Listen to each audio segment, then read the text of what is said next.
اسرائیلی فوج کا 2 دہائیوں میں بڑا آپریشن، 10 فلسطینی ہلاک۔ جاپان میں طاقتور سمندری طوفان شانشن سے لاکھوں لوگ نقل مکانی پر مجبور۔ ترکیہ، عراق، قطر اور عرب امارات کا علاقائی ٹرانسپورٹ کا نیا منصوبہ۔ وائس آف امریکہ واشنگٹن سے اہم خبروں کے ساتھ میں ہوں عاصم علی رانا۔ اسرائیلی فوج نے مقبوضہ مغربی کنارے میں گزشتہ 2 دہائیوں کا سب سے بڑا آپریشن شروع کیا ہے، جس کے نتیجے میں جنین، تلکرم اور طوباس میں 10 فلسطینی ہلاک اور 20 سے زائد زخمی ہو گئے۔ فلسطینی حکام کا کہنا ہے کہ اسرائیل نے مغربی کنارے میں کارروائی کے دوران بچوں سمیت 20 فلسطینیوں کو گرفتار بھی کیا ہے۔ اسرائیلی فوج کے ایک ترجمان لیفٹیننٹ کرنل شوشانی نے کہا کہ بڑی تعداد میں فوجیں جنین میں داخل ہوئی ہیں، جو ایک طویل عرصے سے عسکریت پسندوں کا گڑھ ہے۔ اس کے علاوہ وہ تلکرم اور الفارا پناہ گزین کیمپ میں بھی داخل ہوئی ہیں۔ 1948 کی مشرق وسطی کی جنگ سے تعلق رکھنے والے یہ کیمپ بھی شمالی مغربی کنارے میں ہیں۔ کرنل شوشانی کے مطابق یہ کارروائی ایک زیادہ بڑے آپریشن کا پہلا مرحلہ تھی۔ اسرائیل کا کہنا ہے کہ وہ حملوں کو روکنے کے لیے مغربی کنارے کے عسکریت پسندوں کی بیک کنی کر رہا ہے، جبکہ فلسطینیوں کو خدشہ ہے کہ اسرائیل جنگ کو وسیع کرنے اور انہیں ان علاقوں سے بے دخل کرنے کا ارادہ رکھتا ہے جہاں وہ اپنی مستقبل کی ریاست کی تشکیل چاہتے ہیں۔ Voice of America Urdu service کا ٹی وی شو ویو 360 پیر سے جمعہ شام 7:30 بجے۔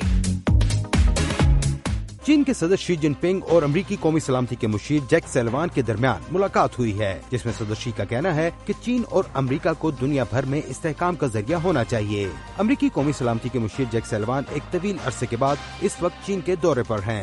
رائٹرز کے مطابق اس موقع پر چینی صدر نے کہا کہ چین اور امریکہ کو عالمی امن کے لیے استحکام کا ذریعہ اور مشترکہ ترقی کے لیے ایک دوسرے کا ساتھ دینا چاہیے۔ چین کے سرکاری ٹی وی CCTV نیوز کے مطابق صدر شی کا کہنا تھا کہ چین اور امریکہ کے درمیان تعلقات مستحکم پائیدار ترقی کے لیے چین کا عزم بدستور برقرار ہے۔ جنوب مغربی جاپان میں تیز ہواؤں اور موسلادھار بارش کے ساتھ طاقتور سمندری طوفان شانشن کی وجہ سے لاکھوں لوگ نقل مکانی کے لیے مجبور ہو گئے ہیں۔ طوفان کی وجہ سے کئی علاقوں میں بجلی منقطع ہو گئی، فضائی آپریشن معطل اور بڑی فیکٹریاں بند ہو گئی ہیں۔ حکام نے خبردار کیا ہے کہ یہ خطے میں آنے والا اب تک کا سب سے طاقتور طوفان ہو سکتا ہے۔ جاپان میں کارساز کمپنیوں نے اپنے پلانٹس بند کر دیے ہیں۔ جاپان ایئر لائنز نے 600 سے زائد غیر ملکی پروازیں منسوخ کرنے کا اعلان کر دیا ہے اور کئی علاقوں میں ٹرین سروس بھی معطل ہے۔ طوفان 180 کلومیٹر فی گھنٹہ کی رفتار کے ساتھ ناگاساکی کے اونزین شہر کے قریب ہے۔ موسمیاتی ادارے کا کہنا ہے کہ اگلے چند دنوں تک کیوشو پر اثر دکھانے کے بعد طوفان جاپان کے دارالحکومت ٹوکیو سمیت وسطی اور مشرقی علاقوں تک پہنچنے کی توقع ہے۔ ترکیہ، عراق، قطر اور متحدہ عرب امارات کے وزرائے ٹرانسپورٹ جمعرات کو استنبول میں اربوں ڈالر کے علاقائی نقل و حمل کے منصوبے پر تبادلہ خیال کرنے کے لیے اجلاس کر رہے ہیں، جو ایشیا سے عراق کے راستے یورپ تک سامان کی نقل و حرکت کو آسان بنانے کے لیے ڈیزائن کیا گیا ہے۔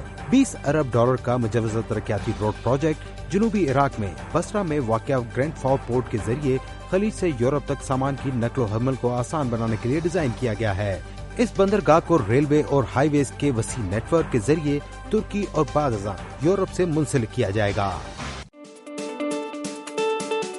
خالد حمید کے ساتھ تازہ ترین خبریں براہ راست دیکھیے پیر سے جمعہ۔ فرانس کے شہر پیرس میں ایک رنگا رنگ تقریب میں 2024 پیرا اولمپکس کا آغاز ہو گیا۔ فرانسیسی صدر ایمانوئل میکرون نے وسطی پیرس میں ایک تقریب کے دوران گیمز کے افتتاح کا اعلان کیا۔ یہ پہلی بار ہے کہ پیرا اولمپکس کی افتتاحی تقریب مرکزی اسٹیڈیم سے دور ہوئی ہے۔